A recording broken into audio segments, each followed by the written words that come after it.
الحمد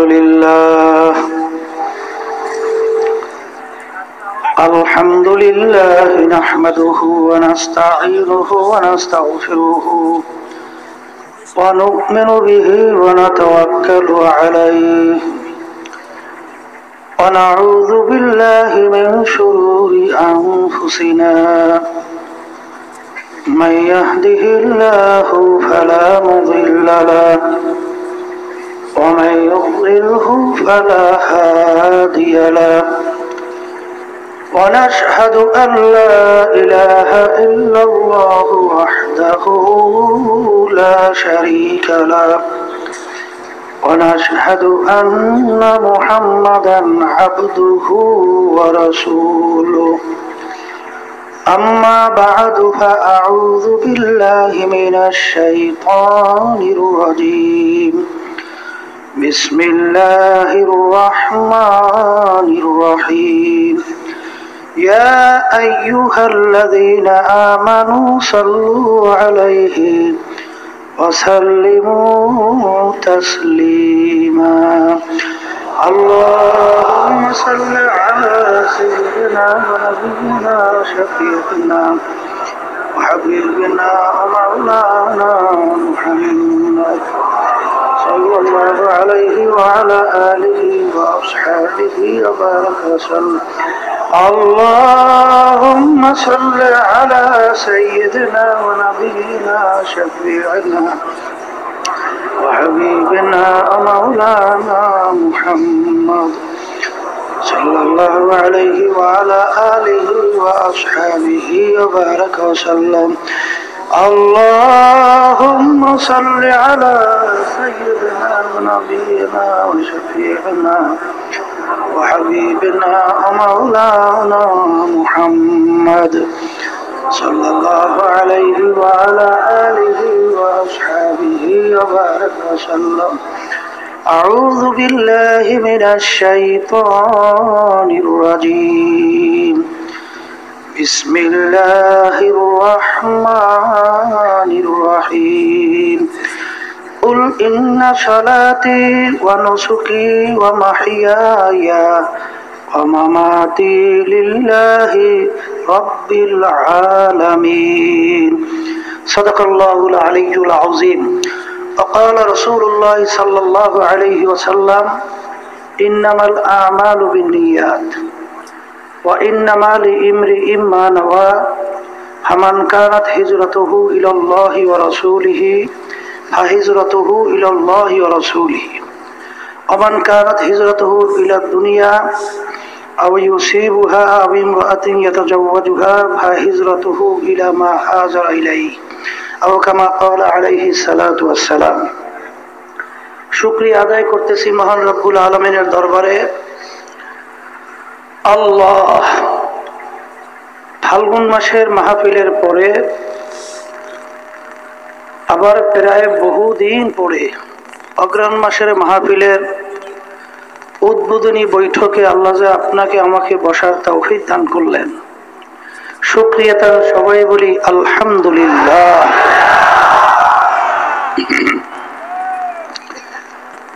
গত বছর ফাল্গুন মাসের মাহফিলে আমাদের সাথে আমাদের অনেক মুজাহিদ ভাইরা এই চরমনের মাহফিলে ছিল, কিন্তু আজকে তারা আর দুনিয়াতে নাই।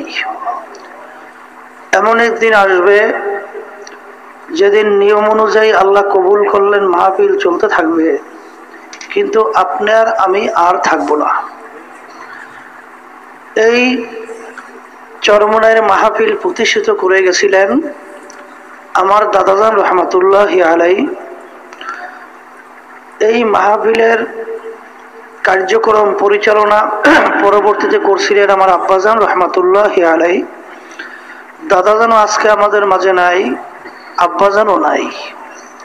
তারা আজকে আমাদের পাশে শুয়ে আছেন। এমন একদিন আসবে হয়তোবা দুনিয়ার সব কিছুই চলবে, কিন্তু আপনি আর আমি আর থাকবো না। চরমনের মাহফিল প্রতিষ্ঠিত কেন করা হইল, এটা কিন্তু আমাদের সবাই প্রথম উদ্বোধনী বৈঠকে এটা জানা লাগবে, বোঝা লাগবে। অন্যান্য বিভিন্ন দরবারের কথা শোনা যায়, বিভিন্ন জায়গায় ওরস হয়, মাহফিল হয়, তাদের কার্যক্রম আর চরমনায়ের মাহফিলের কার্যক্রম সম্পূর্ণ ব্যতিক্রম ধর্মী। বিভিন্ন জায়গায় দেখা যায় ওরসের ভিতরে, মাহফিলের ভিতরে খানাদানা সহ বিভিন্ন ব্যবস্থাপনা থাকে, চরমনায়ের মাহফিলে ওই ব্যবস্থাও করা হয় নাই। আল্লাহ চরমনায় এই দরবার প্রতিষ্ঠিত করে গেছেন আল্লাহর কুতুবেরা। এর উদ্দেশ্য কি এটা আমাদের বোঝা লাগবে। অনেকে পীরের কাছে মুরিদ হয় দুনিয়ার বিভিন্ন আশা পূরণের লক্ষ্যে। কারো হয়তোবা রোগ আছে, পীরের কাছে যাইয়া দেখি আমার রোগটা একটু ভালো হয় কিনা। অনেকে আর্থিকভাবে সমস্যায় আছে, তারা হয়তোবা এই চিন্তা করে যে দেখি পীরের কাছে যাওয়ার পরে আমি একটু ধনী হইতে পারি কিনা। আমি মামলা মোকদ্দমার ভিতরে আছি, দেখি দরবারে যাওয়ার পরে আমার মামলা মোকদ্দমা থেকে আমি নিষ্কৃতি পাই কিনা। বিভিন্ন উদ্দেশ্যে দুনিয়ার অনেকে পীরের কাছে বাবার দরবারে যায়, কিন্তু চরমনাইর মাহফিল এবং এই দরবার আল্লাহর কুতুবেরা প্রতিষ্ঠিত করে গেছেন একমাত্র আল্লাহর পথ ভোলা বন্দা বান্দিকে আল্লাহর সঙ্গে জড়াইয়া দেওয়ার জন্য। এখানে দুনিয়ায় কেউ ধনী হইবে, কেউ রোগ ভালো হবে, কেউ মামলা মোকদ্দমার তদবির হবে দুনিয়া, এই উদ্দেশ্যে কিন্তু এই চরমনায়ের মাহফিল প্রতিষ্ঠিত করা হয় নাই।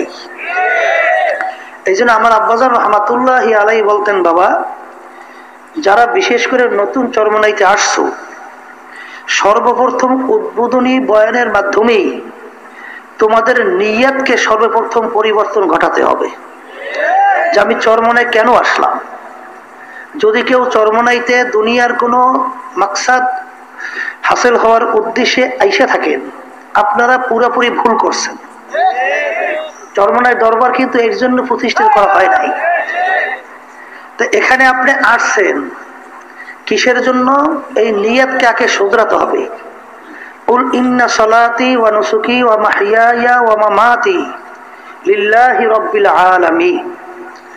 আল্লাহ রাব্বুল আলামিন বলছেন, আমার নামাজ, রোজা, বাইসা থাকা, মইরা যাওয়া সহ সমস্ত কার্যক্রম একমাত্র উদ্দেশ্য হইবে আল্লাহকে রাজি খুশির জন্য।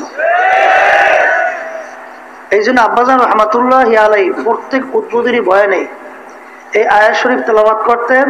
আর বুখারী শরীফের প্রথম হাদিস, মিশকাত শরীফের প্রথম হাদিস, ইন্নামাল আমালু বিন্নিয়াত, এই হাদিস তিনি তেলাওয়াত করে শুনাইতেন। এবং আব্বাজান রহমাতুল্লাহ আলাইহি বারবার বলতেন যে এই কোরআনুল কারীমের আয়াত এবং হাদিসের দিকে লক্ষ্য করুন। বুখারী শরীফের প্রথম হাদিস বাব ছাড়া, অধ্যায় ছাড়া, এই হাদিস বুখারী রহমাতুল্লাহি আলাইহি তার কিতাবের শুরুতে নিয়ে আসছেন। মিশকাত শরীফের প্রথম হাদিস, কারণ আপনি হাদিস পড়তেছেন, আপনার উদ্দেশ্যটা কি? আপনার উদ্দেশ্য, লক্ষ্য যদি ঠিক না থাকে, আপনার তাইলে সমস্ত কাজ আপনার সব বিফলে যাবে, ওর কোনো উপকারিতা আসবে না। এর জন্যই হাদিস পড়ার আগে আপনার নিয়তকে ঠিক করে নিতে হবে যে আমি হাদিস কেন পড়তেছি, আমি এই মাহফিলে আসছি, আমার উদ্দেশ্যকে আগে ঠিক করে নিতে হবে। এই মাহফিলে আমি কেন আসলাম? আল্লাহ, যদি কেউ দুনিয়ার উদ্দেশ্যে মাহফিলে আইসা থাকেন, হয়তোবা আল্লাহ রাব্বুল আলামিন আপনার দুনিয়ার কোনো উদ্দেশ্য হয়তোবা ফয়সালা করতেও পারেন, কিন্তু আলাইসা লাহু ফিল আখিরাতি মিন খালাক, আল্লাহ রাব্বুল আলামিনের দরবারে এই মাহফিলে আসার বিনিময়ে আপনি কিছু পাবেন না। তাই মাহফিলে আমরা আসছি কেন, এই উদ্দেশ্য আগে ঠিক করতে হবে। আমার আব্বাজান দাদাজানের কথা উদ্ধৃতি দিয়ে বলতেন যে তুমি একটা ঘর উঠাইছো, দক্ষিণ দিকে জানালা রাখছো, যদি জিজ্ঞাসা করা হয় তুমি দক্ষিণে কেন জানালা রাখলা, যদি আপনি বলেন দক্ষিণে জানালা রাখছি এর জন্য যে দক্ষিণ থেকে ঘরে বাতাস ঢুকবে, আমি ঘরে আরামে বসবাস করতে পারবো, এই উদ্দেশ্যে যদি তুমি জানালা রাখো, তুমি বাতাস পাবা, আরাম পাবা, কথা সব ঠিক আছে, কিন্তু আমল নামায় কোনো তোমার এর বিনিময়ে নেকি জমা হবে না। কিন্তু এই নিয়াতে যদি তুমি জানালা রাখতে পারতা যে আমি দক্ষিণ দিকে জানালা কেন রাখলাম, যখন ঘর অন্ধকার হয়ে যাবে এই জানালা দিয়া ঘরের ভিতরে আলো ঢুকবে, আর এই আলোতে আমি কোরআনুল কারীম তেলাওয়াত করব, আর এই আলোর মাধ্যমে আমি দ্বীনি কিতাবাদি পড়াশোনা করব। আর যখন জানালা খুলবো রাস্তা দিয়ে যখন হক্কানি উলামায়ে কেরামরা যাবেন তাদের চেহারা মোবারক দেখব। এরকম নেক নিয়াতে তুমি যদি জানালা রাখতে পারো, তোমার বাতাস তো বন্ধ হবে না, বাতাস তো তোমার নিয়ম অনুযায়ী ঘরে ঢুকবে। কিন্তু তোমার এই নিয়াতের কারণে যতদিন জানালা থাকবে ততদিন তোমার আমল নামার ভিতরে নেকি জমা হতেই থাকবে। তাই যারা মাহফিলে দুনিয়ার কোন নিয়াতে উদ্দেশ্যে যদি আইসা থাকে, এখনই নিয়াতকে পরিবর্তন ঘটান যে মাবুদ গো, আপনি যখন আমাকে চরমনে নিয়েই আসছেন, আপনার খাস বান্দা খাস ওলি না বানাইয়া আল্লাহ আপনি এখান থেকে আমাদেরকে ফেরত দিয়েন না। যদি এই নিয়াতে যতক্ষণ আপনি এখানে বসবেন থাকবেন, প্রতিটা মুহূর্তে আপনার আমল নামার ভিতরে নেকি জমা হইতে থাকবে। আর সাথে সাথে আল্লাহ রাব্বুল আলামিন যদি ইচ্ছা করে আপনার দুনিয়ার ওই উদ্দেশ্যেও কি আল্লাহ সেটা ফয়সালা করতে পারে। এই জন্য প্রথম পর্যায়ে আমার ভাইদেরকে বলবো যে এই মাহফিল প্রতিষ্ঠাতারা আব্বাজান দাদাজান রহমাতুল্লাহি আলাইহি বারবার বলতেন, বাবা ভালো করে বোঝো, তোমরা এই দরবার কিন্তু দুনিয়ার কোনো উদ্দেশ্যে খোলা হয় নাই, একমাত্র আল্লাহর বান্দা বান্দিকে আল্লাহর সঙ্গে জড়াইয়ে দেওয়ার উদ্দেশ্যেই কিন্তু এই প্রতিষ্ঠান প্রতিষ্ঠিত আল্লাহর কুতুবেরা করে গেছেন। এখন আল্লাহর খাস মেহেরবানিতে আমরা যারা খাদিমিনরা আছি, আমরাও চেষ্টা করতেছি মুরব্বীদের সেই নিয়ম অনুযায়ী পরিচালনা করতে। তারপর ভুল ত্রুটি তো হয়ই। আল্লাহ রাব্বুল আলামিনের কাছে দোয়া করেন যে আল্লাহ রাব্বুল আলামিন আমরা যারা পরিচালনার দায়িত্বে নিয়োজিত আছি এবং বিশেষ করে আমরা যারা চরমনে মাহফিলে আসছি, আল্লাহ যেন আমাদের সবাই নিয়াতকে মনকে ঘুরাইয়া আল্লাহ মুখী করে দেয়। আল্লাহুম্মা। কারণ জফুল কালাম আল্লাহর হাতে। আল্লাহ রাব্বুল আলামিন ইচ্ছা করলে আল্লাহ রাব্বুল আলামিন যেদিকে ইচ্ছা সেদিকে মনকে ঘুরাইয়ে দিতে পারে। এই নিয়াতে যদি আমরা বসতে পারি, দেখবেন আল্লাহ খাস মেহেরবানিতে অন্তরের ভিতরে ভিন্নভাবে একটা প্রশান্তি আসবে। এই প্রশান্তি যার ভিতরে আসবে সে ছাড়া এটা কাউকে বোঝানো সম্ভব না। তাই চরমনাই মাহফিল প্রতিষ্ঠিত করা হয়েছে। আব্বাজান রহমাতুল্লাহি আলাইহি দাদাজানের কথা বলতেন যে এখানে দুইটা প্রতিষ্ঠান দাদাজান করে গেছে। একটা হলো বুড়াদের প্রতিষ্ঠান, আর একটা হলো ছেলেদের প্রতিষ্ঠান।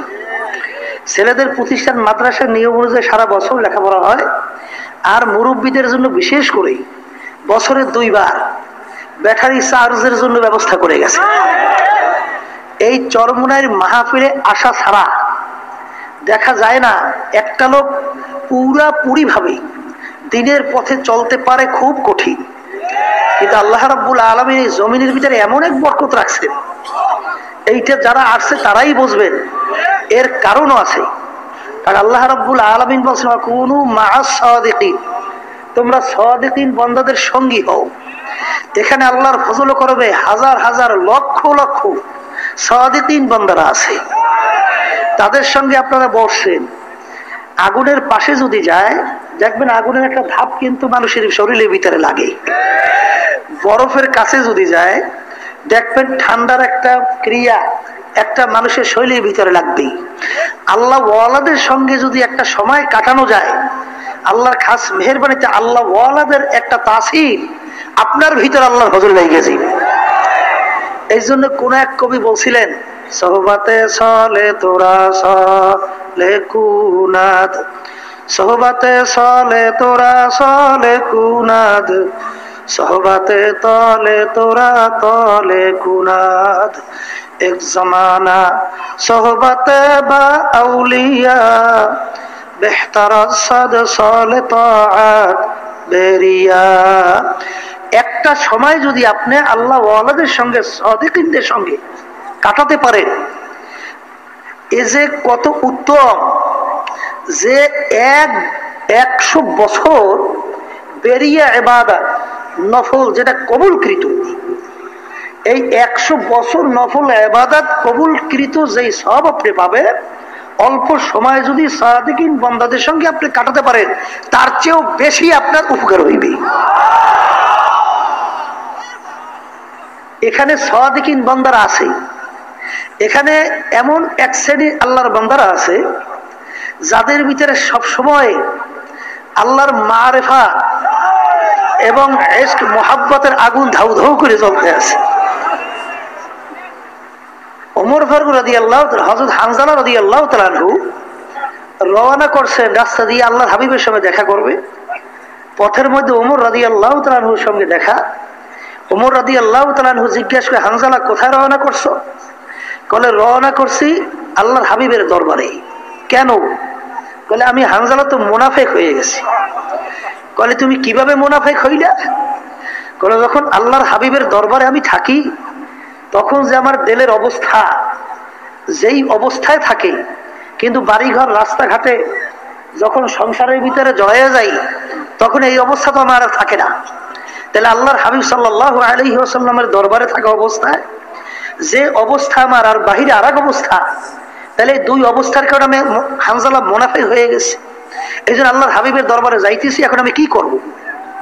তখন ওমর রাদিয়াল্লাহু তাআলা বলতেছেন যে ভাই হানজালা, তাহলে আমিও তো মুনাফিক হয়ে গেছি, চলো আমিও যাই।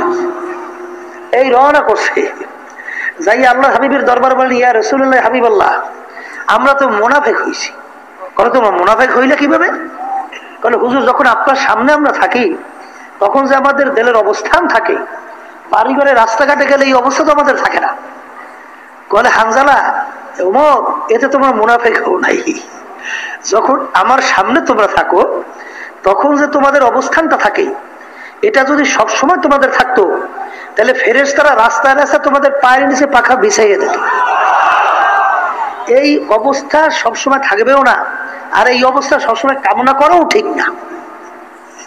একদিন ওমর রাদিয়াল্লাহু তাআলা বলছেন, ইয়া রাসূলুল্লাহ হাবিবাল্লাহ, আমি যখন এখন আপনার সামনে আমি আসছি হুজুর, আমি তো ভালো করে চিন্তা ভাবনা করে দেখলাম যে আমি ওমর আমার সব জিনিসের চেয়ে আপনাকে আমি বেশি মহব্বত করতে পারছি, কিন্তু এখন পর্যন্ত আমার জানের চেয়ে আপনাকে আমি বেশি মহব্বত করতে পারি নাই। তখন আল্লাহ রাসূল সাল্লাল্লাহু আলাইহি ওয়াসাল্লাম একটা ধমক শুনে বললেন, ওমর, তুমি যতক্ষণ পর্যন্ত আমি রাসূলকে তোমার জানের চেয়েও বেশি মহব্বত করতে না পারবা, কামেল মুমিন হতে পারবা না। মুহূর্তের ভিতরে বলতেছেন, ইয়া রাসূলুল্লাহ হাবিবাল্লাহ, আমি খোদার কসম করে বলতেছি, এখন আমি তাকাইয়া দেখছি আমার জীবনের চেয়েও আপনাকে আমি বেশি মহব্বত করতে পারছি। এর নাম হইল সোহবাত। গেলে খুশবু ইদার হাম্মামে রোজে, গেলে খুশবু ইদার হাম্মামে রোজে, রসি দাস দাস্তে মাহবুবে বাদাস্তাম। ওই যে মাটির চাকার থেকে যে গোলাপ ফুলের ঘোরান আসতেছে, জিজ্ঞাসা করলে গোলাপ ফুল, হে মাটির চাকা, তুমি কি কোন গোলাপ ফুল না কোনো মিশকা আম্বার না কোনো সুগন্ধি, তোমার থেকে এরকম কেন ঘেরান আসতেছে? তখন গোলাপ ফুল বলতেছে, মাটির চাকা বলতেছে, আমি তো কোনো গোলাপ ফুলও না, কোনো মিশকা আম্বারও না, কোনো সুগন্ধিও না। বলে তোমার থেকে এরকম ঘেরান কেন আসতেছে? বলে আমি যেই জায়গায় ছিলাম ওই জায়গায় একটা গোলাপ ফুল গাছ ছিল, ওই গাছের ডাল আমার সঙ্গে মিশে ওখানে একটা গোলাপ ফুল ফুটছে, ওই গোলাপ ফুলটা আমার সঙ্গে লাগিয়ে রয়েছে। তা ওই গোলাপ ফুলের ঘেরান আমার ভিতরে ঢুকতে ঢুকতে ঢুকতে ঢুকতে এখন আমি আর সাধারণ মাটির চাকা নাই, আমি এখন একটা গোলাপ ফুলে পরিণত হয়ে গেছি। এখানে যারা আসছেন অনেকে হয়তো বা বাড়ি ঘরে বিভিন্ন ব্যস্ততায় ছিলেন, কেউ হয়তো বা ব্যবসা বাণিজ্যের সমস্যায় ছিলেন, অনেকে হয়তো বা দুশ্চিন্তা করতে পারেন যে হারে আমার ব্যবসার এখন কি অবস্থা হবে, আহারে এখন আমার বাড়ি ঘরে কি অবস্থা হবে, এই সময়টায় মনে হয় জীবনের বেহুদায় নষ্ট করলাম। জোরে বলেন নাউজুবিল্লাহ। আল্লাহর বান্দারা মন কি বুঝেন? ওরে মন, এমন একদিন আসবে যেদিন দুনিয়ার সব কিছু নিয়ম অনুযায়ী পড়িয়ে থাকবে, আমার প্ল্যান প্রোগ্রাম সহ সব পড়িয়ে থাকবে, কিন্তু আপনি আর আমি আর থাকবো না। তখন আমার এই কাজটা কে করবে? তখন করার কেউ থাকবে নাকি? এর জন্য মন কি বুঝেন যে মন ওদিকে যত প্রেশারে থাকে থাকুক, যখন আল্লাহ চরমনের ময়দানে নিয়েই আসছে, আখিরে মুনাজাত না দিয়া আল্লাহ যদি বাঁচাই রাখেন আল্লাহর ফজলে এখান থেকে যাব না, এরকম নিয়ত করে আল্লাহর ফজলে করবে বসেন। আর যদি নিয়ত করে আল্লাহর ফজলে বসতে পারেন, আল্লাহ রাব্বুল আলামিন সে অনুযায়ী আমাদের জন্য ব্যবস্থা করবে। কারণ আল্লাহর উপরে তাওয়াক্কুলের মতো তাওয়াক্কুল যদি করতে পারে, আমার মাওলাই সেই বান্দাবান্দির জন্য যথেষ্ট। আর চরমনার মাহফিল এমন এক মুহাব্বত আল্লাহ রাব্বুল আলামিন লাগাইয়া রাখছেন, যখন নাকি মাহফিলের তারিখ এসে যায়, অনেক আমার রিক্সাওয়ালা ভাইয়া তারা ঠিক মতো সংসার চালাইতে কষ্ট, বাড়িঘর সংসার চালাইতে কষ্ট, কিন্তু ওই অল্প অল্প টাকা আস্তে আস্তে জমা করে মাহফিলে আসবে, ওই কৌটের ভিতরে টাকা রাইখে দেয়, পয়সা রাইখে দেয়। এরপরে আল্লাহ তারপরে সর্ব মাহফিলে চলে আসে। আল্লাহ যে যত বড় যেইভাবে নিয়ত করতে পারবেন, আল্লাহ সেইভাবে আপনার ফলাফলের ব্যবস্থা করবে। আব্বাজান বলতেন, বাবা পেরেশানি হওয়ার কোনো কারণ নাই, আমার মাওলার ভাই সব সফর্দ করিয়ে দাও। যদি আমার মাওলার ভাই সফর্দ করতে পারো, একটা ঘটনা আব্বাজান বারবার শুনাইতেন যে এক আল্লাহর বান্দা ছেলে এমন অসুস্থ, ডাক্তাররা তাকে ফেরত দিয়েছে, যে বাঁচবার কোনো আশা নাই, বাড়িতে নিয়ে আসছে। এখন ওদিকে চরমনের মাহফিলের তারিখ এসে গেছে, এখন চরমনের মাহফিলের জন্য সে ব্যতিব্যস্ত হয়ে গেছে, ওদিকে বাচ্চাও মরণাপন্ন। এখন কি করবে, পরীক্ষা শুরু হয়ে গেছে। আমার দাদাজান বলতেন, বাবা তুমি কিয়ামতের ময়দানে প্রথম সুরে বেহেশতে যাবা, না কিছুদিন জাহান্নামের আগুনে ভোগার পরে বেহেশতে যাবা? কেমনে বুঝবা? দুনিয়ার দুইটা কাজ তোমার সামনে আসছে, তোমার ধান লাগানোর জোবাই এসে গেছে, তোমার ব্যবসার মৌসুম আসছে, ওদিকে দিনের কাজেরও, ওদিকে মসজিদের ভিতরে মুয়াজ্জিন আজানও দিচ্ছে। এখন তোমার এই কাজটাও জরুরি, ওদিকে আবার নামাজের জন্য মুয়াজ্জিন আজানও দিচ্ছে। এখন তুমি কেমন করবা? পরীক্ষা শুরু হয়ে গেছে। নবজ বলতেছে, তোমার এই অবস্থায় যদি তুমি মসজিদে যাও, তোমার এই ক্ষতি হয়ে যেতে পারে। আর ওদিকে দিনের কাজও তোমার সামনে আসছে, নামাজে জামাতে নামাজ পড়লে বহুত সব তোমার হইবে। এখন কেমন করবে? ওই সময় যদি তুমি দুনিয়ার কাজকে পেছনে রাইখা আখিরাত কাজকে আগে রাখতে পারো, আল্লাহর ফজলও করবে। আশা করা যায় কিয়ামতের ময়দানে তুমি প্রথম জোরে আল্লাহর বেহেশতে চলে যাবে। আর ওই সময় যদি তুমি দুনিয়ার কাজকে আগে রাখো আর এই আখিরাতের কাজকে যদি পিছিয়ে রাখো, খোদা না খাস্তা জাহান্নামের আগুনে কিছু ভোগার পরে তারপর বেহেশতে যাওয়া লাগে নাকি? এই জন্যই ওই আল্লাহর বান্দা চিন্তা করলে এখন কি করব, তখন স্ত্রীকে ডাক দিয়ে বলে বিবি, এই আমাদের চেষ্টা তো আর ত্রুটি করি নাই, ডাক্তার দেখাইছি, ঔষধের ব্যবস্থা করছি, কোনো চেষ্টায় ত্রুটি হয় নাই। এখন রাখার না রাখার মালিক তো আল্লাহ। আমার চরমনের মাহফিল শুরু হয়ে যাইতেছে, বিবি আমি আর থাকতে পারবো না, আমি কাফন কিনে রাখলাম, কোন জায়গায় কবর দেবে জায়গা দেখাই গেলাম, এবং কে কে কবর করবে লোকও ঠিক করে দিলাম, জানাজা নামাজ পড়ানোর ব্যবস্থা সব গুছিয়ে গেলাম। এই চিন্তা ভাবনা করি আল্লাহর বান্দা সব গুছিয়ে চরমনের মাহফিলে চলে আসছে। আসার পরে যখন নাকি আখিরি মুনাজাতের পরে বাড়ি গেল, যাইয়া সে চিন্তা করছে, দেখি ছেলেটাকে কোন জায়গায় দাফন করছে, সেখানে যাই একটু জিয়ারত করার পরে ঘরে যাব। কিন্তু যেখানে কবর দেওয়ার কথা সেখানে যাইয়ে দেখে নতুন কোন কবর দেখা যায় না। বলে ব্যাপার কি, ওকে কোথায় মাটি দিল? এরপরে ঘরে যাইয়ে যখন দরজায় নক করছে, দরজা যখন খুলছে দেখে তার ওই ছেলেই দরজা খুলে দিয়েছে। তখন দুই চোখের পানি ফেলাইয়ে কাঁদবে আর মাওলার দরবারে বলে, মাবুদ গো, তোমার কুদরত বোঝা বড় কষ্ট।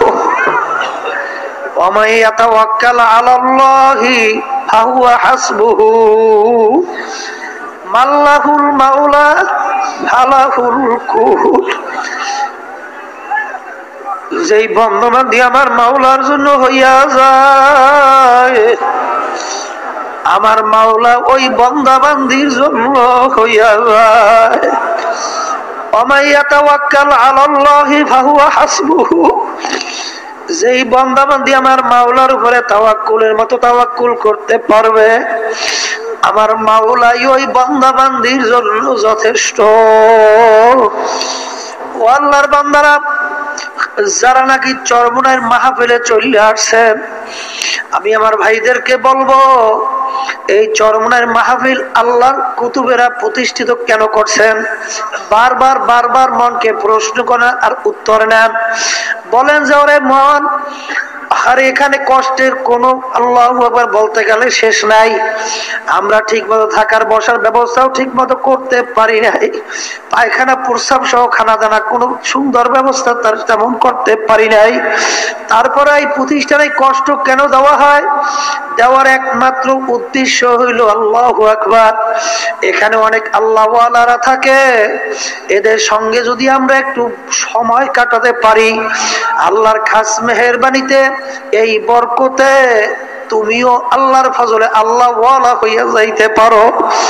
এখানে কত আল্লাহ ওয়ালাদের পানি চোখ থেকে সবসময় অঝরে ঝরতে আছে, তাদের দিল সবসময় ভাঙ্গা অবস্থায় থাকে।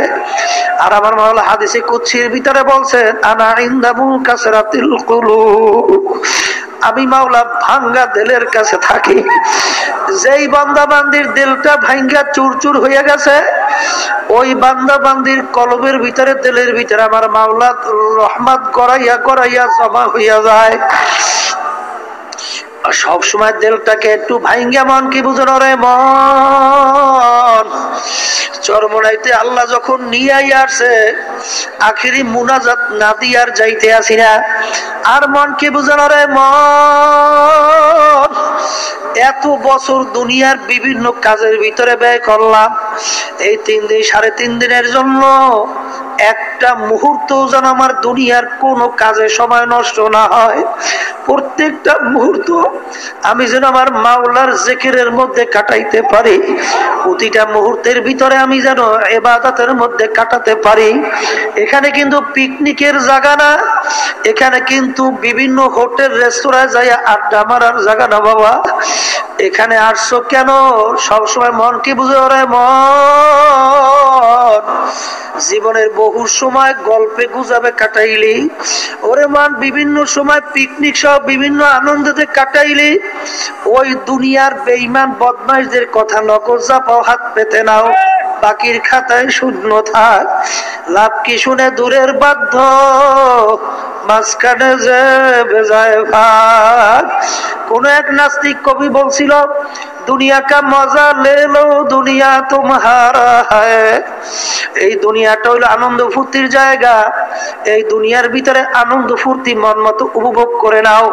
এই জন্য দুনিয়াদারদের সমস্ত কার্যক্রম এবং সমস্ত প্ল্যান প্রোগ্রাম সবসময় দেখবেন সব আনন্দমুখী, সবসময় চিত্ত বিনোদনের প্রোগ্রাম।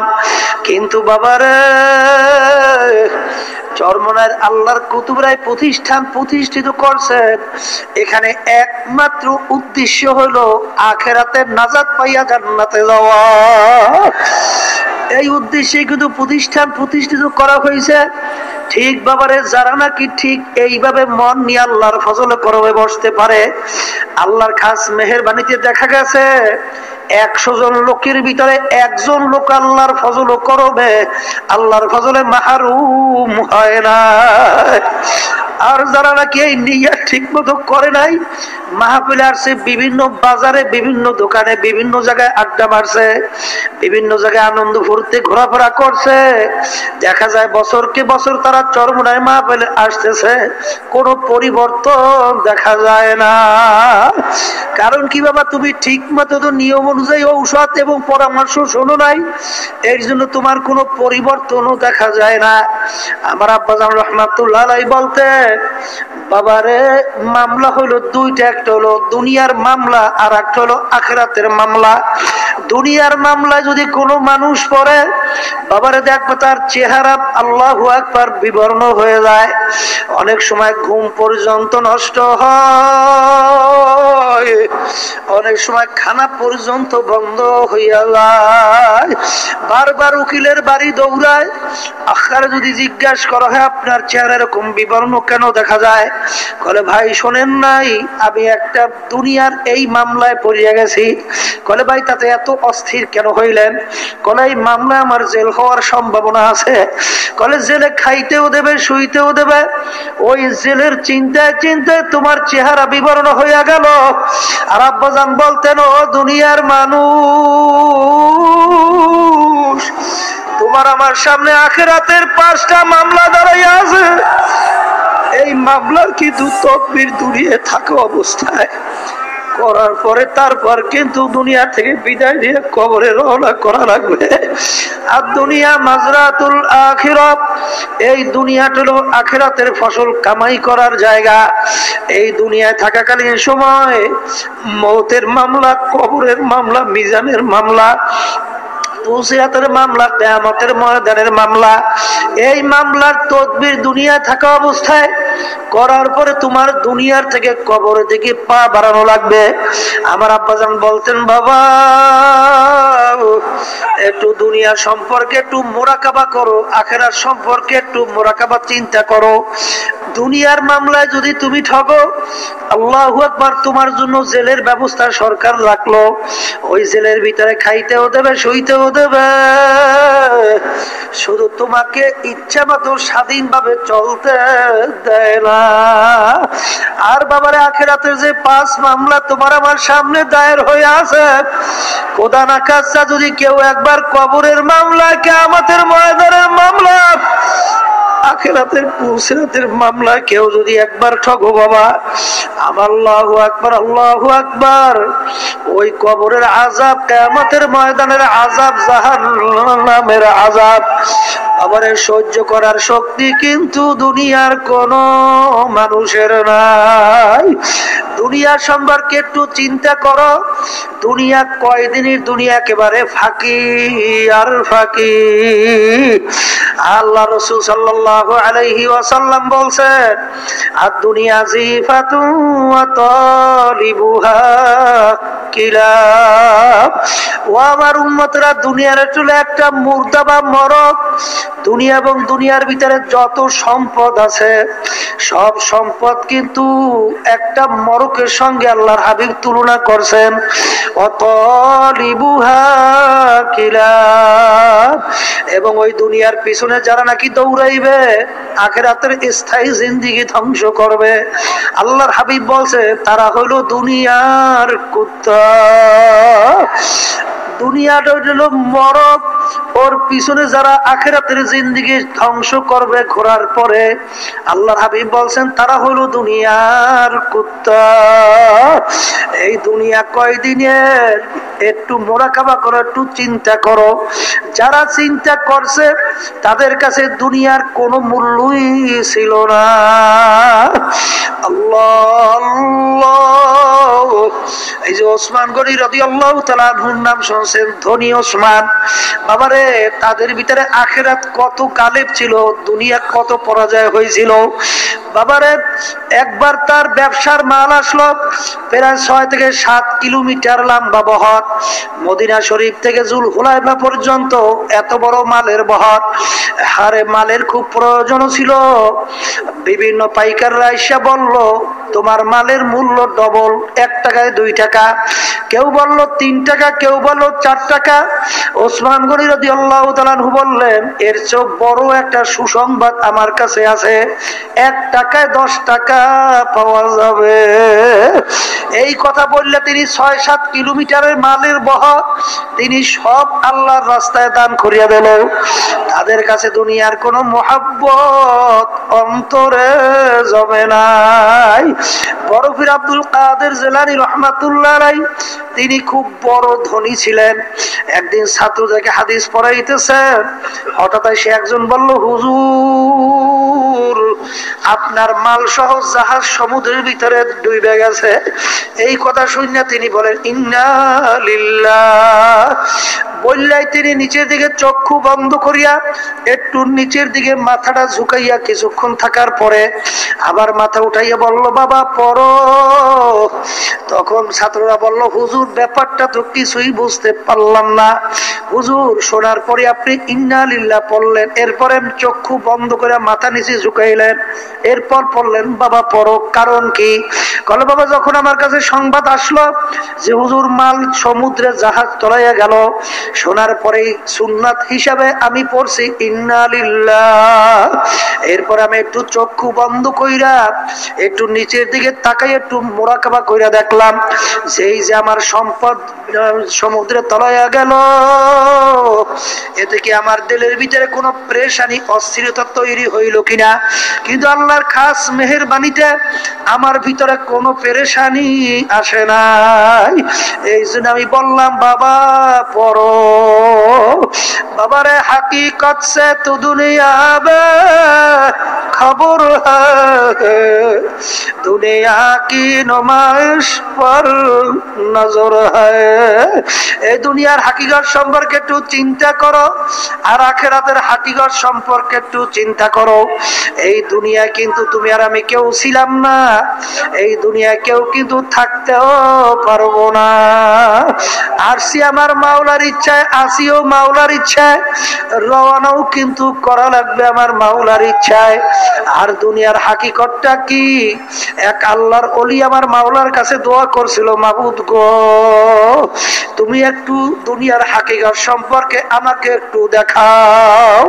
হঠাৎ দেখতে আছে এক সুন্দর পোশাকে, সুন্দর উন্নত মানের কাপড় পরিহিত এবং নববধূর মতো ঘোমটা দিয়ে এক মহিলা বসে আছে। যখন নাকি ওই ঘোমটার মুখ উঠাইলো, দেখে ভিতরে 80 বছরের চেয়েও কম বেশি বয়সের ওই যে বুড়িমা, যার গাল ভাঙ্গা ভিতরে ঢুকে গেল, দাঁত পড়িয়া বোকরা হইয়া গেল, চেহারার কোন লাবণ্যতা সৌন্দর্য বলতে কিছু নাই। উপরে বাহ্যিক দেখতে তো খুব সুন্দর, আর ভিতরে দেখে ওই একেবারে অসুন্দর। ঠিক দুনিয়ার অবস্থান হলো বাহিরে খুব সুন্দর, আসলে ভিতরে হইল অসুন্দর।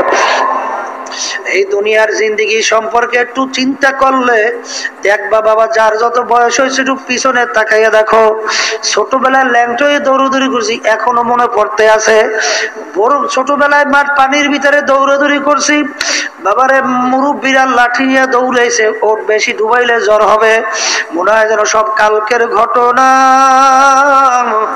ওদিকে অনেকে আয়নার সামনে যখন চেহারা দেখে, দেখে কাঁচা দাড়ি গুলা পাইকা সাদা হয়ে গেল, অনেকের চুলগুলা পাইকা, কাঁচা চুলগুলা পাইকা সাদা হয়ে গেল, অনেকের পিঠ গুজা হইয়া গেল, অনেকের দাঁত পইরা বোকরা হইয়া গেল, অনেকের লাঠি নিয়ে ঠ্যাক দিয়ে হাঁটে, মনে হয় যেন কি জানো তালাশ করে। যদি জিজ্ঞাসা করে, ভাই আপনি কি তালাশ করেন? বলে আমার জওয়ানিটা কোথায় গেল? এই লাঠি দিয়া জওয়ানি তালাশ করতে আছি, কিন্তু লাইটার সাবাউয়া উদু, আর কোনদিন জওয়ানি ফেরত পাওয়া যাবে না। মন কি বুঝলো রে মন? দুনিয়ার হাকিকতটা কি? দুনিয়া কিন্তু একেবারে ফাঁকি আর মিথ্যা।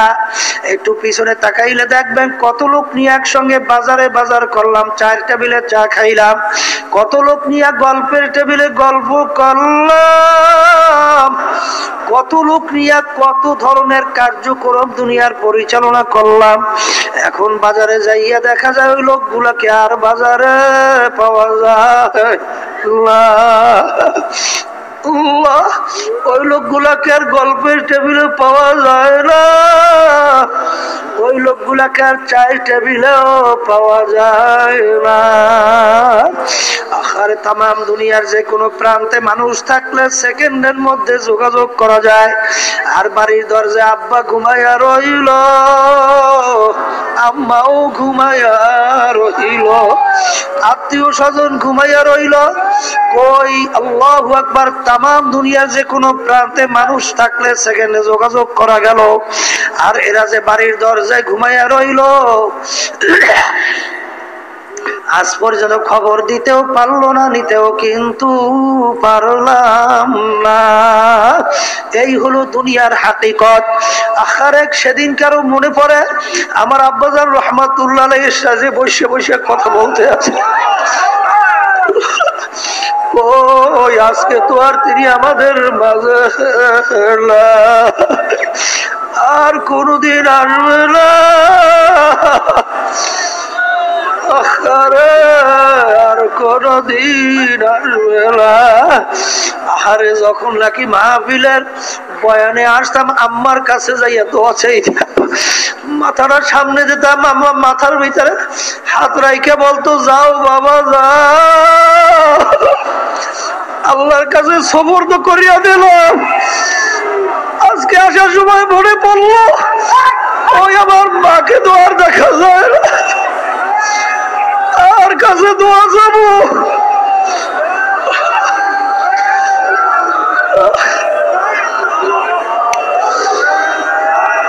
আজকে মাম্মাও নাই, আব্বাকেও দেখা যায় না। কোথায় দাদা গেল, কোথায় আম্মা গেল, কোথায় দাদা দাদু গেল। আখালে ডাক্তার চিকিৎসা করলো, ডাক্তারও নাই। রোগী চিকিৎসা নিল, রোগীও নাই।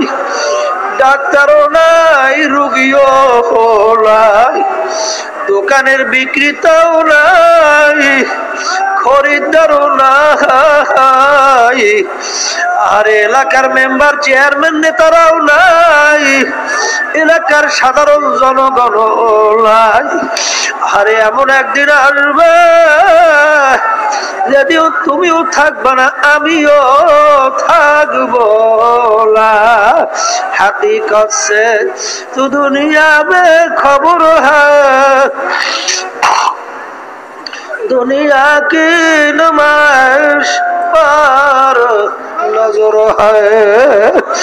এই জন্য বাবার আল্লাহর ওলিরা বলছেন, বাবারা দুনিয়ার সম্পর্কে একটু মুরাকাবা করো।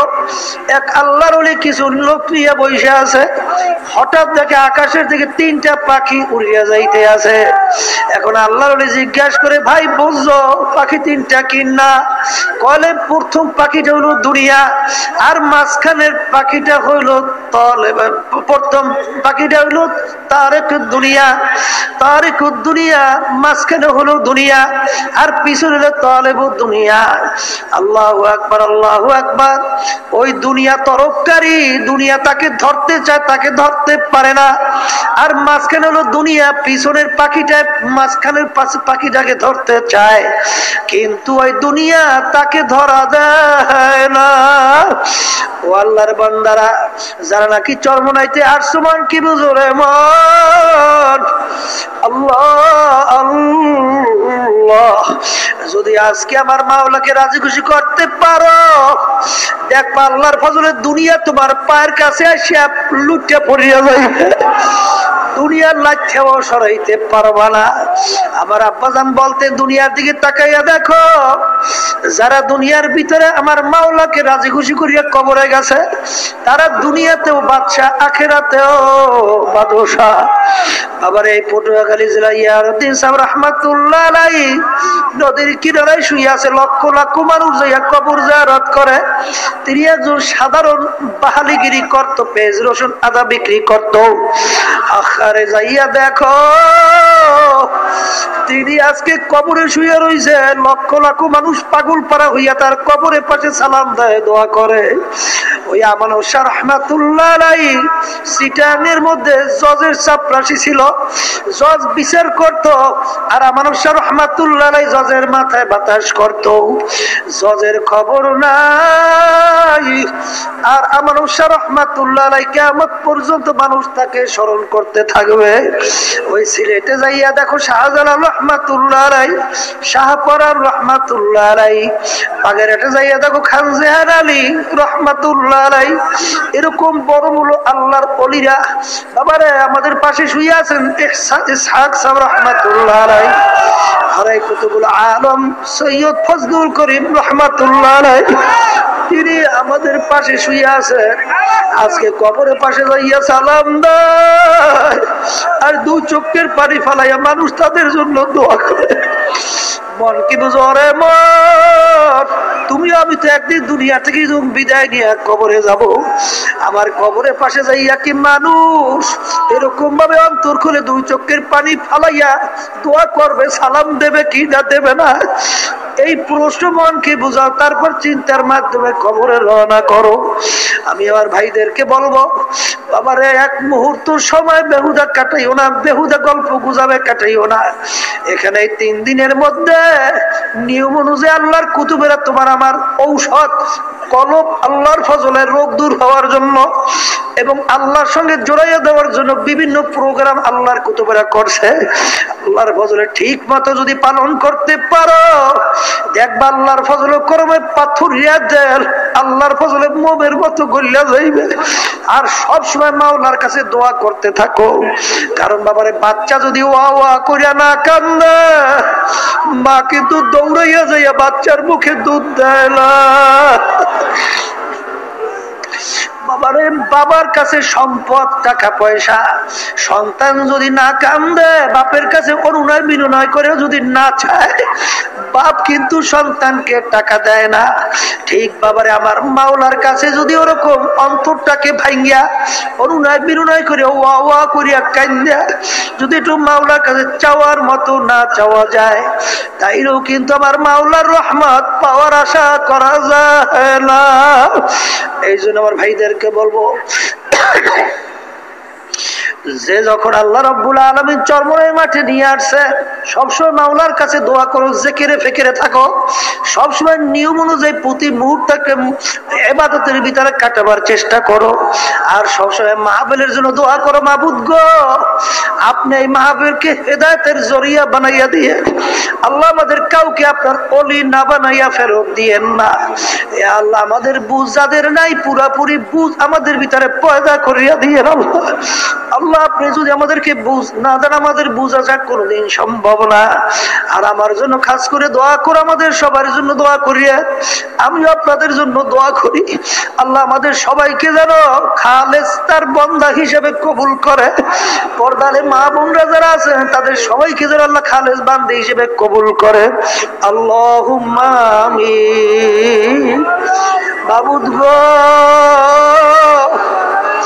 গত বছর ফাল্গুন মাহফিলের পরে মাওলা অগ্রহায়ণ মাসের মাহফিলের উদ্বোধনী বয়ানের মাধ্যমে মাহফিল শুরু হইল। আল্লাহ আল্লাহ আপনি মাহফিলকে হেদায়েতের জরিয়া বানাইয়া দিয়ে, আল্লাহ মাহফিলকে আসমানি জমিনে বালা থেকে আপনি সর্বদিক থেকে মাহফিলকে হেফাজত করিয়েন মাওলা। আল্লাহ জফুল কালাম আপনার হাতে মাওলা, আমাদের দিলকে আপনার মুখী করিয়া দেন। মাবুদ গো লক্ষ লক্ষ আপনার বান্দারা উপস্থিত হইয়া গেছে, এর ভিতরে কোন হাত আপনার কাছে গ্রহণ কবুল হয়েছে, পছন্দ হয়েছে আমরা তো জানি না। মাবুদ গো হাতের বরকতে দয়া মায়া করে আপনি আমাদের জীবনের গুনাহ খাতা মাফ করিয়া দেন। আল্লাহ আল্লাহ আমরা যারা হাত তুলছি জানি না কে কি বলতে আছে, আমাদের সবার দিলের নেক মাকসাদ আপনি পুরা করে দিয়ে। আল্লাহ আমরা যারা বিভিন্ন রোগ ব্যাধি বিচার ভুগতে আছি, সবাই রোগ ব্যাধি পুরাপুরি সুস্থ করে দিয়ে। আল্লাহ আমরা যারা বিভিন্ন টাকা পয়সা কামাইতে অর্থদের সমস্যায় আছি, আমাদের সবাই ওই সমস্যা আর্থিক ভাবে দূর করে দিয়ে। আল্লাহ আল্লাহ অনেকে দোয়া চাইছে, মেয়ে বিবাহ হয় না, মেয়েদের বিবাহের ব্যবস্থা করে দেন। আল্লাহ ছেলেদের বিবাহ হয় না, বিবাহের ব্যবস্থা করে দেন। আল্লাহ অনেকে বিভিন্ন বাংলা মোকাদ্দমা বিভিন্ন সমস্যার মধ্যে আছে, সবাই সমস্যা দিকগুলো আমাদের দূর করে দেন। আল্লাহ এই মাহফিল আল্লাহ যারা আল্লাহু আকবার খেদমত করতেছে, আল্লাহ সবার খেদমতকে আপনি নাজাতের ওসিলা বানাইয়া দিয়ে, স্বেচ্ছাসেবক ভাই সহ প্রশাসনিক সহ এবং বিভিন্ন সাংবাদিক সহ বিভিন্নদেরকে আপনি দিনদার হিসেবে বানাইয়া দেন। আল্লাহ আল্লাহ এই মাহফিলকে আসমানি জমিনে বালা থেকে হেফাজত করেন। আল্লাহ এখানে যারা বয়ান করবে ইখলাস নিয়ে একমাত্র আপনার রাজি খুশির উদ্দেশ্যে আলোচনা করার তৌফিক দান করিয়েন এবং যা যা দরকার সেই কথা আমাদের মুখ থেকে বের হওয়ার তৌফিক দান করিয়েন আল্লাহ। হে আল্লাহ, বিশেষ করে আমার আব্বাজানের কবরকে বেহেশতের বাগান বানাইয়া দিয়ে তার দরজা বেহেশতের মধ্যে বলন্দ করে দিয়ে আমার আম্মাজানের কবরকে বেহেশতের বাগান বানাইয়া আমার দাদা জান, দাদা, নানু, নানা, আত্মীয় স্বজন যারা যে কবরে শুয়ে আছে সবাই কবরকে বেহেশতের বাগান বানাইয়া দিয়েন আল্লাহ। হে আল্লাহ, মাহফিল, মাদ্রাসা, চরমোনাই এবং দ্বীনি সমস্ত প্রতিষ্ঠান, ইসলামী আন্দোলন, কোরআন শিক্ষা বোর্ড সহ আল্লাহ দয়া মায়া করে আপনি কবুল করে নিয়েন। সুবহান রাব্বিকা রাব্বিল ইজ্জাতি আম্মা ইয়াসিফুন ওয়া সালামুন আলাল মুরসালিন।